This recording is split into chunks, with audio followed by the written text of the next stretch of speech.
Genesis, abi na ko, akala ko babae ito. Ay, ang Gcash gamit akong misis. So ikaw si Genesis. Oo.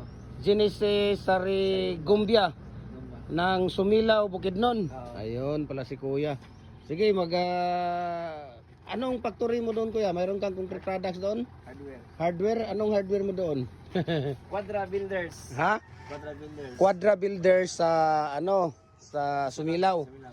Kisulon, Sumilaw, Bukidnon. Ayun pala. Si Ate, ano pangalan mo, Ate? Ha?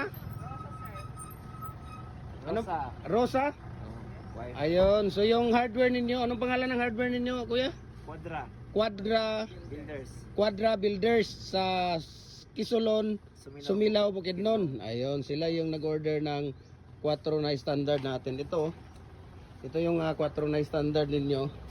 Pero mayroon tayo doon. Ayan, yung standard na 4 double, no? So, sila ni Ate, nagbayad sila nung kailan yun natin? Nakarang araw, di ba? Mga last week. Dapat pagka mayroong yung tawag dito, pag may concrete products ka, dapat kumpleto sa mga molders. Ito, kagaya nito. Ako, hindi ko sinasabi na bumili kayo ha.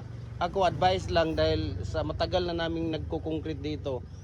No, sa mga molder, wala naman talaga akong tubo dyan. Tulong ko po sa inyo yan, yung mga molder natin. Ang pinopromote ko lang yan, yung mga concrete products ko.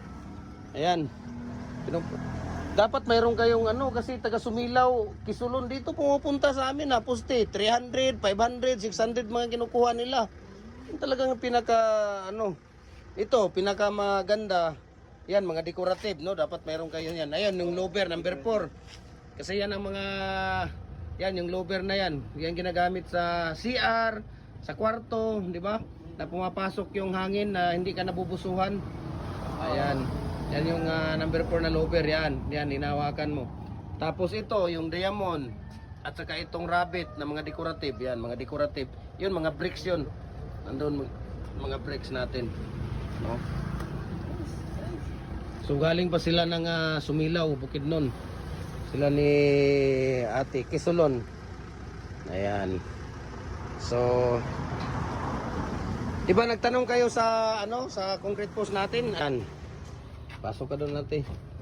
Yan ang sa inyo na double, na standard. Ayan. Ito yung tinatawag natin na PIX. Ito yung PIX natin na 3 holes. Ito yung 4 holes natin. Ito yung detachable. Sinasabi natin na detachable. Na pwedeng mababaklas, pwedeng tanggalin isa-isa. Yan ang maganda doon sa inyo, Kuya. Wala pa yatang nag-ano sa inyo, di ba? Kasi mga taga Sumilaw, Kisulon dito pumupunta pag bumibili ng poste. Napaka tawag dito. Yan yung nag-order niyan, may nag-order diyan 750. Taga Kisulon, wala daw talaga doon sa inyo. Oh, yan yung adjuster niya. Adjustable na po yan. So pwede ka nang gumawa diyan ng 3 feet, 4 feet, 5 feet, 6 feet, 7 feet hanggang 8 feet kasi 8 feet yan siya. Up to 8 feet po siya. Yan ang Tapos pagka business, kagaya sa inyo hardware, dapat talaga siya 10 butas. 10 butas talaga siya dapat.